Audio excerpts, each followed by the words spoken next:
مخصوص اوقات میں ٹوپی پہننے کا حکم۔ محمد سجاد گجرات سے پوچھتے ہیں، بعض لوگ کھانا کھاتے وقت اور بیت الخلاء جاتے وقت ٹوپی پہننے کو ضروری سمجھتے ہیں، کیا ایسا شرعاً ثابت ہے یا نہیں؟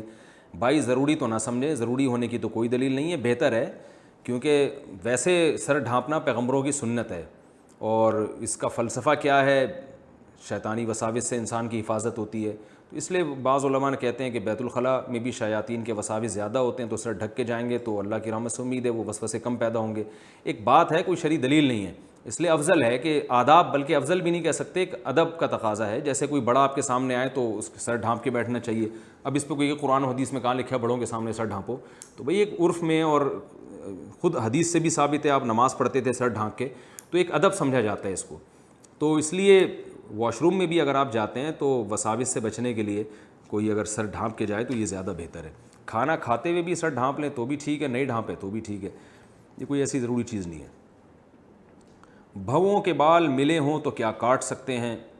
بھویں یعنی آئی بروز کے درمیان بال اگر زیادہ ہوں تو کیا مردوں کے لیے ان کا کاٹنا یا کم کرنا جائز ہے؟ فہد صاحب ایبٹ عباس سے پوچھتے ہیں، انہوں نے مردوں کے لیے پوچھا ہے، یعنی مرد آئی بروز بنا سکتا ہے کہ نہیں؟ تو بھائی نہیں بنا سکتا، جیسے خواتین کے لیے ناجائز ہے، مردوں کے لیے بھی ناجائز ہے۔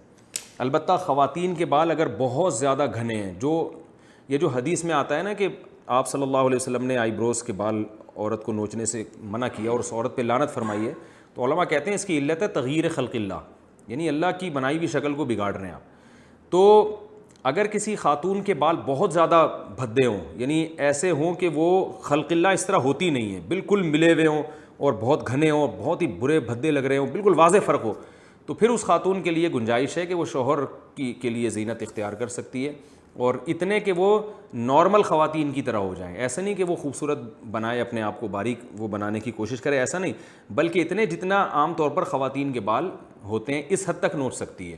تو یہ خواتین کا حکم ہے۔ مردوں کے بارے میں مجھے ایسی کوئی وہ گنجائش کی بات نہیں ملی، ہو سکتا ہے مردوں کے لیے بھی گنجائش ہو کہ بہت ہی بھدے ہوں، لیکن میرے علم میں ایسی کوئی بات نہیں، اس لیے میں اس بارے میں کوئی فتویٰ نہیں دے سکتا، آپ دوسرے علماء سے اس بارے میں رجوع کر لیں۔ قد بڑھانے کے لیے کیا عمل کریں؟ ہائٹ بڑھانے کے لیے کیا کرنا چاہیے اور کیا کھانا چاہیے؟ عبد الرحمن صاحب پشاور سے پوچھتے ہیں۔ عبد الرحمن بھائی، قد بڑھانے کے لیے کیا کرنا چاہیے، ایک تو شرعی مسئلہ نہیں ہے، یہ تو میڈیکل سائنس کا اور حکمت کا مسئلہ ہے، اس کے لیے تو آپ قبلہ حکیم سے رابطہ کریں یا کسی ڈاکٹر سے رابطہ کریں کہ مجھے قد بڑھانے کے لیے کیا کرنا چاہیے۔ لیکن جب آپ نے پوچھ ہی لیا ہے تو میری جو ٹوٹی پھوٹی نالج ہے اس بارے میں میں بتا دوں کہ میں نے جہاں تک سنا ہے، بعض ڈاکٹروں سے سنا ہے کہ قد بڑھا ہی نہیں سکتے آپ، یہ قدرت کی طرف سے ہوتا ہے، کچھ بھی کر لیں، اور بعض سے ہم نے یہ بھی سنا ہے کہ قد بڑھانے کے لیے جو دوائیں کھائی جاتی ہیں وہ ہارمونز کو گڑبڑ کر دیتی ہیں، اس سے شاید کچھ تھوڑا بہت قد بڑھ جائے، لیکن اندر سے آدمی کا جسم بہت ڈسٹرب ہوتا ہے، کوئی پیچیدہ بیماری لگنے کا خطرہ ہوتا ہے۔ تو بہتر یہی ہے کہ آپ قد کو چھوڑ دیں اپنے حال پہ، اور آپ روحانی قد بڑھانے کی کوشش کریں۔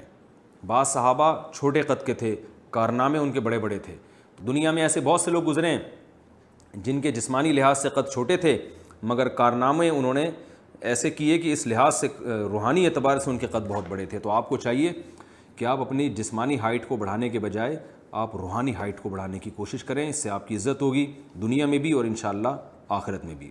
ہم نے تو کتنے لمبے دیکھے ہیں، وہ لمبے ہونے کے باوجود ان کی معاشرے میں کوئی عزت نہیں ہے، ان کے کام ایسے ہیں۔ کیا لے پالک بچے کا میراث میں حصہ ہوگا؟ فواد احمد صاحب میر پور خاص سے پوچھتے ہیں، اگر کوئی شخص کسی یتیم بچے کو پالتا ہے تو اس بچے کا اس پالنے والے کی جائیداد میں حصہ ہوگا یا نہیں ہوگا؟ اگر ہوگا تو کتنا ہوگا؟ بھائی بالکل نہیں ہوگا، کیونکہ اللہ تعالیٰ نے اولو الارحام بعضهم اولیٰ ببعض فی کتاب اللہ، اللہ فرماتے ہیں جو خونی رشتے ہیں ان کو میں ترجیح دیتا ہوں، تو ان کا حصہ نہیں ہے۔ البتہ کوئی زندگی میں کوئی چیز ان بچے کو دے دے اور ہینڈ اوور بھی کر دے تو پھر بچہ اس کا مالک بن جائے گا۔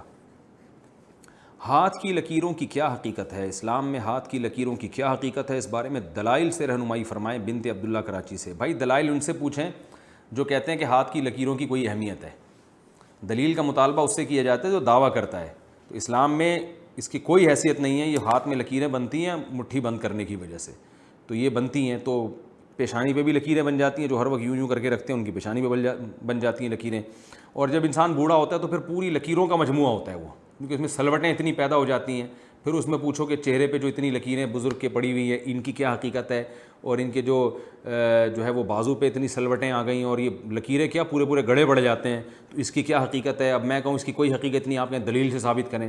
تو بھائی جو یہ کہہ رہا ہے کہ یہ لکیریں پڑھنے کی کوئی حقیقت ہے، دلیل اس کے ذمے ہے۔ تو لکیریں تو پڑیں گی جب ہاتھ بند ہوگا، مٹھی بند ہوگی، اور بچہ ماں کے پیٹ میں ہی اس کی ایسے مٹھی بند ہوتی ہے، تو وہ خود بخود قدرتی طور پر لکیریں بن جاتی ہیں۔ ان لکیروں پہ ایمان رکھنا، اس کو تقدیر سمجھنا یا یہ سمجھنا کہ اس کا ہمارے فیوچر سے کوئی تعلق ہے، یہ جہالت کی باتیں اور شرعی تعلیمات کے بالکل خلاف ہیں۔ گھر میں کالا سایہ ہو تو کیا کریں؟ مریم قمر کراچی سے پوچھتی ہے مجھے کچھ دنوں سے اپنے گھر میں کالے سائے محسوس ہو رہے ہیں، اس سلسلے مجھے کیا کرنا چاہیے؟ اس سلسلے میں آپ کو اللہ کا شکر ادا کرنا چاہیے کہ سائے کا رنگ کالا ہی ہوتا ہے، اور الحمدللہ آپ کو کالا ہی نظر آ رہا ہے۔ اگر آپ کو گھر میں سفید سائے نظر آتے تو پھر آپ کو فوراً کسی نفسیاتی ڈاکٹر سے رابطہ کرنا چاہیے تھا، یا آپ کو اپنی آئی ٹیسٹ کروانی چاہیے تھی کہ کہیں خدا نخواستہ بعض لوگ کلر بلائنڈ ہوتے ہیں کہ ان کو رنگوں میں فرق ہی محسوس نہیں ہو رہا ہوتا، تو ایسا تو نہیں ہے کہ کالا سایہ ہو آپ کو سفید نظر آ رہا ہو تو آنکھوں کا کوئی فالٹ ہوتا، لیکن یہ اللہ کا جتنا آپ شکر ادا کریں یہ کم ہے کہ سایہ کالا ہی ہوتا ہے اور الحمدللہ آپ کو کالا ہی نظر آ رہا ہے۔ ہاں ممکن ہے آپ کا سوال یہ ہو کہ سایہ کس چیز کا ہے، وہ چیز نظر نہیں آ رہی ہوتی، شاید آپ کا پوچھنے کا مقصد یہ ہے کہ چیز نظر نہیں آ رہی اور کالا سایہ نظر آ رہا ہے۔ تو اگر یہ ہے کہ چیز نظر نہیں آ رہی اور سائے محسوس ہو رہے ہیں تو بھی نفسیاتی ڈاکٹر سے آپ فوری طور پہ رابطہ کریں۔ جن چڑیل بھوت نہیں ہے، یہ ذہن میں رکھیں آپ، وہ جب کوئی چیز ہے نہیں اور سائے بلا وجہ نظر آ رہے ہیں تو بعض دفعہ یہ پھر اپنے ذہن کا بھی ایک فالٹ ہوتا ہے، تو فوری طور پر کسی ڈاکٹر کو دکھائیں۔ میں دل سے دعا کرتا ہوں اللہ تعالیٰ آپ کو شفائے کامل عاجل عطا فرمائے، تاکہ آپ کو اسی چیز کا سایہ نظر آئے کہ وہ چیز بھی موجود ہو، جو چیز موجود نہیں ہے اس کے سائے آپ کو نظر نہ آئیں۔ دل سے میری دعا ہے۔ خاتون کے لیے جج بننے کا حکم۔ میں لاء کی اسٹوڈنٹ ہوں، لاء میں ایم فل کرنا چاہتی ہوں اور فیملی جج بننا چاہتی ہوں، خواتین جج بن سکتی ہیں؟ جی بن سکتی ہیں، لیکن آپ نے اس کا خوب اہتمام کرنا ہے کہ جس طرح سے آج فیملی لاء میں جو ہماری خواتین جج ظلم کر رہی ہیں مردوں پہ، ٹھیک ہے بعض دفعہ مرد ظالم ہوتا ہے، لیکن خلا کے کیسز میں مکمل عورت کو سپورٹ کیا جاتا ہے چاہے وہ ظالم ہی کیوں نہ ہو۔ تو آپ اس نیت سے جج بنیں کہ میں اس ظلم کے نظام کو ختم کروں گی اور ترقی کر کے اوپر تک جاؤں گی اور لاء کو میں چینج کرنے کی کوشش کروں گی، اور شریعت کے مطابق اس خلا کا جو لاء ہمارے ملک میں چل رہا ہے جو ظالمانہ ہے، اس لاء کو میں شریعت کے دھارے میں لانے کی کوشش کروں گی۔ اس نیت سے آپ جائیں تو نہ صرف جائز بلکہ باعث ثواب ہے۔ اگر والد ظالم ہو تو اولاد کیا کرے؟ نسیم صاحب امریکہ سے پوچھتے ہیں انسان کو ظلم کس حد تک سہنا چاہیے جبکہ ظلم اپنے والد کر رہے ہیں اور دنیا کے ساتھ آخرت بھی برباد کرنا چاہتے ہوں؟ دیکھیں اصل حکم تو یہی ہے کہ باپ سے اگر کبھی کوتاہی ہو تو برداشت کریں، اس کے احسانات بہت ہیں۔ اب کس نوعیت کی کوتاہی ہے یہ آپ نے بیان نہیں کی ہے، کس نوعیت کا ظلم ہے یہ اگر جب تک آپ بیان نہیں کریں گے تو میں جواب نہیں دے سکتا، کیونکہ ظلم بعض ایسی نوعیت کے ہوتے ہیں کہ اس میں اولاد کو حکم یہ ہے کہ وہ ظلم کو برداشت کرے، کیونکہ باپ کے احسانات اتنے ہیں اگر اس سے کوتاہی ہو گئی تو کوئی ایسی بات نہیں ہے، آپ صبر کریں گے آپ کو ثواب ملے گا۔ لیکن ظلم بعض ایسی نوعیت کے ہوتے ہیں جو ناقابل برداشت ہوتے ہیں، تو اس میں پھر آپ علیحدگی اختیار کر لیں والد سے، بس فون پہ یا کبھی کبھار ویسے جا کے خیریت معلوم کیا کریں، ساتھ نہ رہیں ان کے۔ تو کس نوعیت کا ظلم ہے یہ جب تک معلوم نہیں ہوگا اس سوال کا جواب دینا میرے لیے ممکن نہیں ہے۔ کیا کدو چھیلنے کا کوئی اسلامی طریقہ ہے؟ بنت شاہین نے پوچھا ہے۔ ہمارے ہاں دیہاتوں کی اکثر عورتیں میں یہ گمان پایا جاتا ہے کدو کو کاٹتے ہوئے اگر اس کی ڈنڈی پہلے اتار لیں تو وہ کدو حرام بم مکروہ ہو جاتا ہے۔ یہ کیا ہے بھائی؟ یہ کون سا بم ہے؟ اور اس کا پکانا ٹھیک نہیں ہوتا، اس بارے میں رہنمائی فرمائیں کہ کیا پہلے کدو چھیل کر پھر ڈنڈی اتاریں یا پھر ڈنڈی اتارنا جائز ہے؟ بھائی جیسے چاہے کدو کھائیں، کدو کو چاہے چھلکا اتار کے کھائیں یا ڈنڈی کاٹ کے کھائیں یا چھلکوں کے ساتھ کھا جائیں یا چھلکے بکری کو کھلائیں، گودا خود کھائیں، چینی ڈال کے کھائیں، مرچیں ڈال کے کھائیں، جیسے آپ کو سمجھ میں آتا ہے کدو کھائیں۔ کدو کھائیں ضرور کیونکہ کدو صحت کے لیے بہت مفید چیز ہے، اور مزے کی بات یہ ہے کہ ہمارے نبی صلی اللہ علیہ وسلم کو لوکی اور کدو بہت پسند تھا، تو اس نیت سے کھائیں تو اور ثواب ملے گا انشاءاللہ۔